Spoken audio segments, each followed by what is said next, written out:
दोस्तों, आज आईपीएल 2025 का एक और मुकाबला मुंबई इंडियंस और चेन्नई सुपर किंग्स की टीम के बीच में खेला गया और यह मुकाबला बेहद ही रोमांचक और कांटे की टक्कर का देखने मिला। इस मैच में थ्रिल, रोमांच, ड्रामा सब कुछ देखने को मिला, जहां एक समय चेन्नई की टीम ने पूरी तरह से मैच पर दबदबा बना लिया था, लेकिन फिर मुंबई ने शानदार कमबैक किया और लास्ट में जाकर यह मैच बेहद ही रोमांचक हो गया। तो ऐसे में आज हम आपको इस वीडियो में बताएंगे मुंबई और चेन्नई के बीच खेले गए इस रोमांचक मैच का पूरा हाइलाइट्स। तो इस वीडियो को अंत तक जरूर देखिएगा। और आप आईपीएल में किसे सपोर्ट कर रहे हो, कमेंट में जरूर बताइएगा दोस्तों। इस मुकाबले में चेन्नई सुपर किंग्स की टीम ने टॉस जीतकर पहले गेंदबाजी करने का फैसला किया। इस मैच में हार्दिक पांड्या नहीं खेल रहे थे, इसलिए सूर्य कुमार यादव मुंबई की कप्तानी कर रहे थे। मुंबई के लिए रायन रिकेल्टन और रोहित शर्मा ने मुंबई की पारी का आगाज किया। हालांकि मुंबई की शुरुआत बेहद ही खराब रही और पहले ही ओवर में चौथी गेंद पर रोहित शर्मा पवेलियन लौट गए। खलील अहमद ने मुंबई इंडियंस को पहला झटका दिया। रोहित शर्मा की विकेट के बाद विल जैक्स मैदान पर आए। दूसरे ओवर में जैक्स और रायन रिकेल्टन ने 3 चौके जरूर जड़े, लेकिन फिर तीसरे ओवर की पहली गेंद पर खलील ने रिकेल्टन को 13 रन के निजी स्कोर पर पवेलियन भेज दिया। मुंबई का स्कोर 21 पर 2 विकेट हो गया और मुंबई पूरी तरह से दबाव में आ गई। कप्तान सूर्य कुमार यादव मुंबई के 2 विकेट गिरने के बाद तीसरे नंबर पर बल्लेबाजी करने आए। जैक्स और सूर्य कुमार मुंबई की पारी को संभाल ही रहे थे कि अश्विन ने विल जैक्स को अपनी फिरकी में फंसाया। चेपोक की पिच पर स्पिन का जादू सिर चढ़कर बोलता है और अश्विन ने यहां अपना कमाल दिखाया। विल जैक्स 7 गेंदों में 11 रन बनाकर आउट हुए। मुंबई इंडियंस के 3 विकेट गिर चुके थे। यहां से तिलक वर्मा और सूर्य कुमार यादव ने पारी को आगे बढ़ाया। दोनों संभलकर खेल रहे थे और ज्यादा रिस्क नहीं ले रहे थे। पावर प्ले के 6 ओवर में मुंबई ने 3 विकेट के नुकसान पर 52 रन बना लिए थे। सूर्य और तिलक के बीच फिर एक साझेदारी बनती हुई दिखी। सूर्य ने एक जरा तो तिलक वर्मा भी पीछे नहीं हटे और 2 लगा दिए। दोनों अब मुंबई की पारी को आगे बढ़ा रहे थे। दोनों के बीच 40 रन से ज्यादा की पार्टनरशिप हो चुकी थी। इसके बाद एक बार फिर एमएस धोनी ने फुर्ती दिखाते हुए स्टंप्स के पीछे से अपनी चतुराई दिखाई। धोनी ने कप्तान सूर्य कुमार को नूर अहमद की गेंद पर पवेलियन भेज दिया। कप्तान सूर्य कुमार पूरी तरह से हैरान नजर आ रहे थे और वह गेंद को पढ़ नहीं पाए। सूर्य कुमार 29 के निजी स्कोर पर पवेलियन लौट गए। इसके बाद रॉबिन मिंस बल्लेबाजी करने आए, लेकिन वह भी कुछ कमाल नहीं कर सके। दुनिया के बेहतरीन फील्डर में से एक रविंद्र जडेजा ने नूर अहमद की गेंद पर रॉबिन मिंस का शानदार कैच अपने हाथों में लिया। यह नूर अहमद को दूसरी सफलता मिली।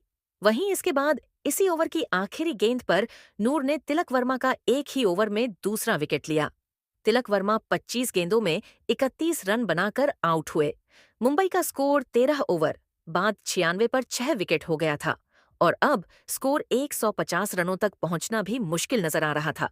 6 विकेट गिरने के बाद मिचेल सटनर और नमन धीर पारी को संभाल रहे थे, लेकिन फिर नूर अहमद ने इस मैच में चौथा विकेट अपने नाम कर लिया। उन्होंने 17वें ओवर की पहली गेंद पर नमन धीर को बोल्ड करके पवेलियन भेजा। इस तरह 120 के स्कोर पर ही मुंबई का 7वां विकेट गिर गया। वहीं फिर 17वें ओवर की आखिरी गेंद पर नाथन एलिस ने मिचेल सेंटनर को पवेलियन भेज दिया।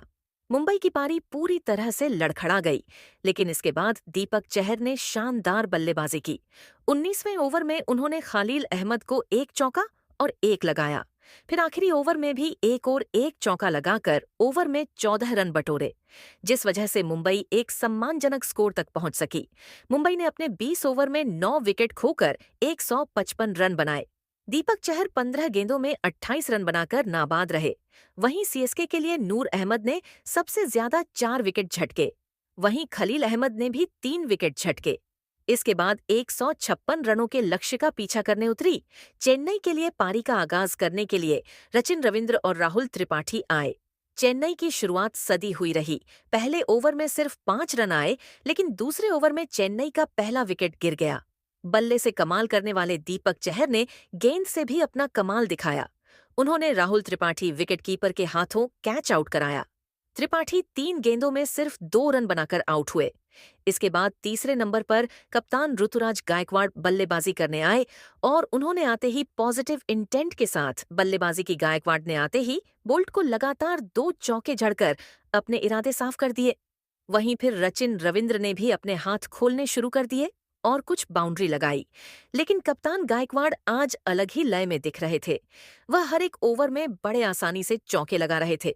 छठे ओवर में तो उन्होंने सेंटनर को एक और दो लगातार चौके लगा दिए, जिसके चलते पावर प्ले के 6 ओवर में ही चेन्नई ने 62 रन ठोक दिए। अर्थुराज शानदार बल्लेबाजी कर रहे थे, इसलिए दूसरी छोर पर रचिन रविंद्र बस सिंगल लेकर उन्हें स्ट्राइक देने का काम कर रहे थे। इसके बाद 7वें ओवर में गायकवाड़ ने सिर्फ 22 गेंदों में अपनी 50 पूरी कर ली। यह उनकी फास्टेस्ट आईपीएल 50 है। ऐसा लग रहा था गायकवाड़ आज एक बड़ी पारी खेलेंगे, लेकिन फिर 8वें ओवर में युवा स्पिनर विघ्नेश पुथुर ने उनका विकेट झटक लिया। गायकवाड़ बड़ा शॉट खेलने गए और कैच आउट हो गए। गायकवाड़ ने 26 गेंदों में 53 रनों की शानदार पारी खेली।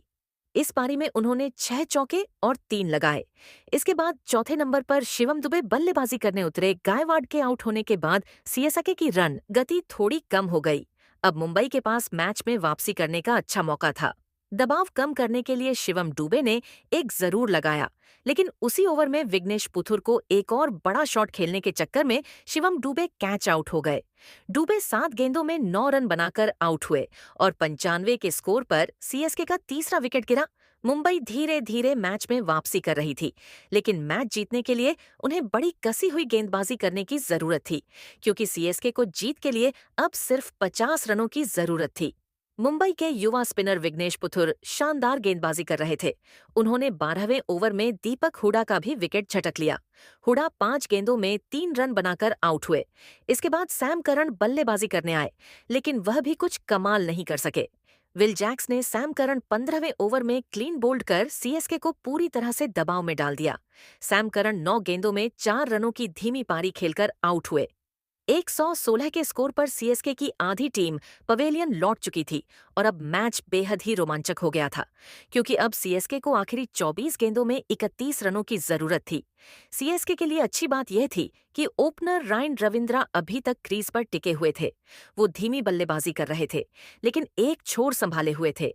वहीं फिर उनका साथ देने आए रविंद्र जडेजा ने 17वें ओवर में बोल्ट को एक चौका जड़कर दबाव को थोड़ा कम किया। अब 3 ओवर में 21 रनों की जरूरत थी। इसके बाद 18वां ओवर में रचिन रविंद्र ने विघ्नेश पुथुर को झड़कर अपना अर्धशतक पूरा किया, साथ ही मैच को मुंबई से दूर कर दिया। वहीं फिर ओवर की आखिरी गेंद पर भी रविंद्र ने एक बेहतरीन जड़ दिया। अब सीएसके को जीत के लिए आखिरी बार से ज्यादा गेंदों में सिर्फ 6 रनों की जरूरत थी, लेकिन फिर अगले ओवर में रविंद्र जडेजा रन आउट हो गए। उन्होंने 18 गेंदों में 17 रन बनाए, जिसके बाद एमएस धोनी बल्लेबाजी करने आए। आखिरी ओवर तक मैच गया और आखिरी ओवर में 4 रन चाहिए थे, लेकिन फिर पहली ही गेंद पर रचिन ने जड़कर मैच को खत्म कर दिया। इस तरह सीएसके ने इस मैच को 4 विकेट से जीत लिया। सचिन रविंद्र ने 45 गेंदों में 65 रनों की मैच जिताऊ नाबाद पारी खेली, जो शुरू से अंत तक खड़े रहे, जिस वजह से सीएसके ये मैच जीत सकी। तो दोस्तों, आपके हिसाब से सीएसके की इस जीत का हीरो कौन है और मुंबई की हार की वजह क्या है? कमेंट जरूर करें। धोनी ने रोते हुए विघ्नेश पुनथुर के लिए किया दिल जीतने वाला काम। जी हां, सीएसके और मुंबई इंडियंस के बीच खेले गए एल क्लासिको में सीएसके की टीम ने इस बार बाजी मार ली और मुंबई को हार सौंप दी। लेकिन इस मैच में युवा खिलाड़ी विघ्नेश पुनथुर ने सभी को प्रभावित किया था। अकेले विघ्नेश ने ही मैच रोमांचक बनाया था। विघ्नेश में अपने 4 ओवर में कुल 3 विकेट झटके, जबकि विघ्नेश के पास इतने बड़े लेवल पर खेलने का कोई अनुभव नहीं था। उसके बावजूद विघ्नेश ने बेहतरीन प्रदर्शन किया। इसीलिए हार के बाद विघ्नेश काफी निराश दिख रहे थे, क्योंकि वह जीतना चाहते थे। और जब एमएस धोनी ने विघ्नेश को उदास देखे, तो वह तुरंत ही विघ्नेश के पास गए और उससे बात करते हुए उसे मोटिवेट कर रहे थे। धोनी विघ्नेश के बेहतरीन प्रदर्शन के लिए उसे बधाई भी दे रहे थे। विघ्नेश धोनी से बात करने के बाद काफी खुश दिखाई दे रहे थे। युवा खिलाड़ियों को कैसे मोटिवेट किया जाता है, यह धोनी बखूबी जानते हैं। धोनी के इस बात ने सभी का दिल जीत लिया। आपकी इस पर क्या राय है? कमेंट करके जरूर बताएं। वहीं इसकी पूरी वीडियो की लिंक आपको डिस्क्रिप्शन पर मिल जाएगा। सेंचुरी मारने के बाद ईशान किशन ने काव्य मरण के लिए किया कुछ ऐसा जिसे देख सब हैरान रह गए। जी हाँ, आज एसआरएच और आरआर के बीच खेले जा रहे मुकाबले में हमें ईशान किशन का खतरनाक तूफान देखने को मिला, जहां ईशान किशन ने राजस्थान के गेंदबाजों को धो डाला था। लगभग 250 की स्ट्राइक रेट से खेलते हुए ईशान किशन ने आरआर के गेंदबाजों के पसीने छुड़ा दिए थे। ईशान किशन आज किसी बदले के मूड से उतरे थे। ऐसी खतरनाक बल्लेबाजी की थी कि उन्होंने सिर्फ 45 गेंदों में अपनी सेंचुरी पूरी कर ली। सेंचुरी लगाने के बाद उनका सेलिब्रेशन देखने लायक था। ईशान किशन काफी ज्यादा खुश दिखाई दे रहे थे। लेकिन इसी बीच सेलिब्रेशन के दौरान ईशान किशन उनके मालकिन काव्य मरण की तरफ देखकर फ्लाइंग किस देते हुए दिखाई दिए। काव्य मरण भी ईशान किशन के इस शानदार बल्लेबाजी से बेहद ही खुश दिखाई दे रही थी। मैदान पर दोनों के बीच यह दृश्य देखने लायक था। आपकी इस पर क्या राय है? कमेंट करके जरूर बताएं। वहीं इसकी पूरी वीडियो की लिंक आपको डिस्क्रिप्शन पर मिल जाएगा।